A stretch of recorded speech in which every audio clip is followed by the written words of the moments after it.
வணக்கம். உங்க மனசுக்குள்ள ஒரு பெரிய சக்தி ஒளிஞ்சிருக்குன்னு சொன்னா நம்புவீங்களா? ஆனா அதுதான் உண்மை.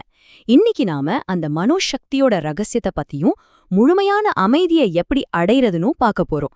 இதுக்கு ஆதாரமா gravity god sexual reality and order YouTube சேனல்ல சொல்ற கருத்துக்களை வச்சுதான் இந்த முழு விளக்கமும் இருக்க போகுது. சரி, வாங்க இந்த கேள்விக்குள்ள கொஞ்சம் ஆழமா போவோம். உங்க மனசோட உண்மையான அடித்தளம் என்ன? சும்மா நம்ம எண்ணங்கள், உணர்ச்சிகள் இதெல்லாம் சேர்ந்த ஒரு கலவைன்னு நாம நினைச்சிட்டு இருக்கோம் இல்லையா? ஆனா உண்மை அது இல்ல. பதில் ரொம்ப ரொம்ப ஆழமானது. நம்ம மனசுங்கிறது தனியான ஒண்ணு கிடையாது. அது இந்த பிரபஞ்சத்தோடலே கலந்தது. இவ்ளோ பெரிய விஷயத்தை எப்படி புரிஞ்சுக்கிறது? அதுக்கு ஒரு சூப்பரான உதாரணம் இருக்கு. முதல்ல இந்த விஷாலமான கடல் தண்ணியை எடுத்துக்கலாம். பூமியில இருக்கிற ஒவ்வொரு சொட்டு தண்ணிக்கும் இந்த கடல் தான மூலம், கரெக்டா? இப்போ ஒரு இளநியை யோசிச்சு பாருங்க. கடல் தண்ணி ஆவியாகி மேகமாகி மழையா பெய்யுது. அந்த தண்ணி மண்ணுக்குள்ள போய் தென்னை மரத்தோட வேர் வழியா ஏறி ஒரு சுவையான இளநியா மாறுது. அப்போ அந்த இளநிக்கு மூலம் எது? அதே கடல் தண்ணி தான், சரியா? அதே மாதிரிதாங்க நம்ம ஒவ்வொருத்தரோட மனசும் அந்த பிரபஞ்ச பெருவெளிங்கிற கடல்ல இருந்து ஒரு சின்ன துளிதான். அப்போ இதிலிருந்து நாம தெரிஞ்சுக்க வேண்டிய ரொம்ப முக்கியமான உண்மை என்னன்னா, உங்க மனசு உங்களுக்கு மட்டும் சொந்தமான கனியா இயங்குற ஒரு விஷயம் இல்ல. அது இந்த பிரபஞ்சத்தையே இயக்கிற அந்த பெரிய சக்தியோட, அந்த பிரம்மத்தோட ஒரு சின்ன அம்சம். பாருங்க, ஒரு சொட்டு கடல் தண்ணீர்ல மொத்த கடலோட குணமும் இருக்கும் இல்லையா? அதே மாதிரி அந்த முழு முதற் பொருளோட சக்தி நம்ம எல்லாருக்குள்ளயும் இருக்கு. சரி, இதெல்லாம் கேட்க நல்லாதான் இருக்கு. ஆனா வெறும் தத்துவமா பேசிட்டு இருந்தா போதுமா? இதை எப்படி நேரடியா உணர்றது? இங்கதான் ஒரு முக்கியமான ட்விஸ்ட் வருது. இந்த உண்மைய வெறும் புத்திய வச்சு புரிஞ்சுக்க முடியாது. நம்ம பார்வையையே, நம்ம உணர்ற விதத்தையே மொத்தமா மாத்தணும். நம்ம புலன்களை தாண்டி ஒரு உள்நோக்கின பயணத்துக்கு நம்ம ரெடி ஆகணும். யோசிச்சு பாருங்க, நாம இந்த உலகத்தை எப்படி தெரிஞ்சுக்கிறோம்? நம்ம கண்ணு, காது, மூக்கு இந்த மாதிரி புலன்கள் வழியாதானே. இது மூலமா நாம பாக்குறது எல்லாமே பெரிய வெளிப்படையான பொருட்கள் மட்டும்தான்.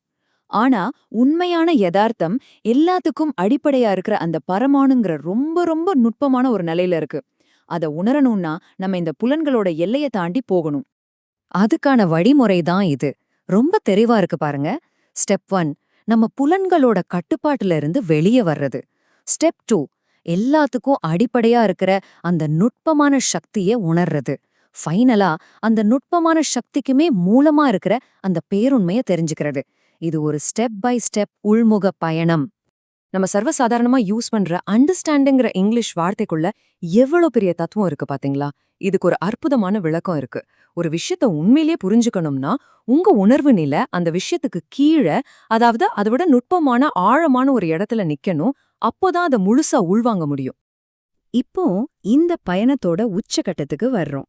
நம்ம புலன்களை தாண்டி அந்த மூலத்தை தெரிஞ்சுக்கும்போது என்ன நடக்கும்? அப்போதாங்க நமக்கும் தெய்வத்துக்கும் நடுவுல இருக்கிற வித்தியாசம் காணாம போகுது. நம்மளோட சின்ன நான்ங்கிற உணர்வு அந்த எல்லையில்லாத பிரபஞ்ச உணர்வா மாறிடுது. இந்த மாற்றம் எப்படி நடக்குதுன்னு பாப்போம். முதல்ல இருக்கிறது மனம். இதுதான் நம்ம பொதுவா நான்னு நினைக்கிற நம்ம அன்றாட எண்ணங்கள், உணர்ச்சிகளோட இருக்கிற ஒரு சின்ன வட்டம்.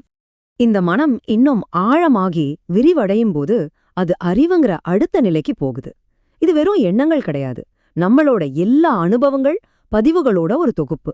மனசை விட ரொம்ப ஆழமானது, பரந்தது.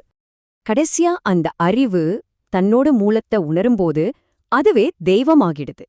அந்த தனிப்பட்ட உணர்வு பிரபஞ்ச உணர்வோட ஒன்னாயிடுது. அப்ப பார்த்தா மனம், அறிவு, தெய்வம் மூணுமே ஒண்ணுதான். இந்த பெரிய உண்மைய நம்ம முன்னோர்கள் பல்லாயிரம் வருஷத்துக்கு முன்னாடியே சொல்லிட்டு போயிட்டாங்க. திருக்குறள்ல ஒரு வரி வருது பாருங்க, அகத்தது உணர்வானை தெய்வத்தோடு ஒப்பக்கொழல். இதோட அர்த்தம் என்னன்னா, தனக்குள்ள இருக்கிற அந்த முழு முதற் பொருளை யாரு உணர்றாங்களோ அவங்கள தெய்வத்துக்கு சமமா மதிக்கணும்னு அர்த்தம். எவ்வளோ பெரிய விஷயம் பாருங்க. சரி, இந்த பெருண்மையை உணர்றதுனால நமக்கு என்ன பிராக்டிக்கல் பெனிஃபிட்? சும்மா மனசுக்கு அமைதி கிடைக்குமா? அது மட்டும் இல்லைங்க. இதுக்குள்ளதான் மனோசக்தியோட மிகப்பெரிய ரகசியமே அடங்கியிருக்கு. அது எப்படின்னு பார்க்கலாமா? எப்போ உங்க மனசு அந்த பிரபஞ்ச உணர்வோட ஒன்னாகிறதோ அப்போ உங்க நினைப்புக்கும் நடக்கிறதுக்கும் நடுவுல இருக்கிற திரை விலகிடும். உங்க எண்ணங்கள் இனிமே உங்களோட தனிப்பட்ட ஆசை இல்ல, அது பிரபஞ்சத்தோட ஓட்டத்தோட இயல்பா சேர்ந்துரும். அதனாலதான் சொல்றாங்க, நினைத்தது நடக்கும், நடக்க போவது நினைப்பார்கள்னு. அதாவது நீங்க நினைக்கிறது நடக்கும், நடக்க போறது உங்க உள்ளுணர்வுக்கு தெரியும். ஆனா ஒரு கேள்வி வருது, இவ்ளோ பெரிய சக்தி நமக்குள்ளே இருக்குன்னா ஏன் நம்மளால அதை உணர முடியல? காரணம், ஒரு 3 பெரிய திரை இந்த சக்திய மறைச்சிட்டு இருக்கு.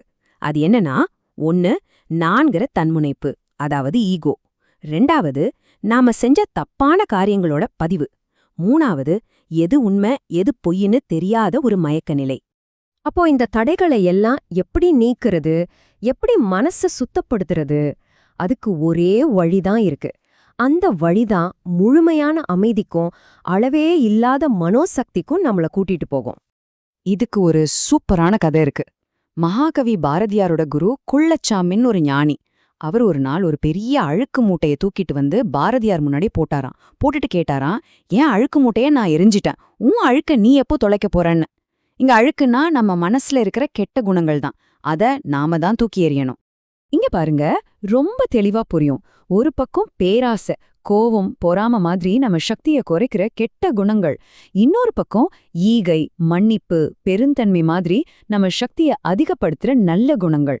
நாம எதை புடிச்சிட்டு இருக்கோங்கிறத பொறுத்துதான் நம்ம பயணமே அமையும். ஆக மொத்தம் நாம புரிஞ்சுக்க வேண்டிய முக்கியமான விஷயம் இதுதான். மனசக்தியும் சரி, அமைதியும் சரி, அத வெளியில எங்கேயும் தேட தேவையில்லை. அது எல்லாமே நமக்குள்ளதான் இருக்கு. மன தூய்மைங்கிற சாவிய வச்சு அத நாம தான் திறக்கணும். சரி, இந்த விளக்கத்தோட இறுதியில உங்களுக்காக ஒரு கேள்வி.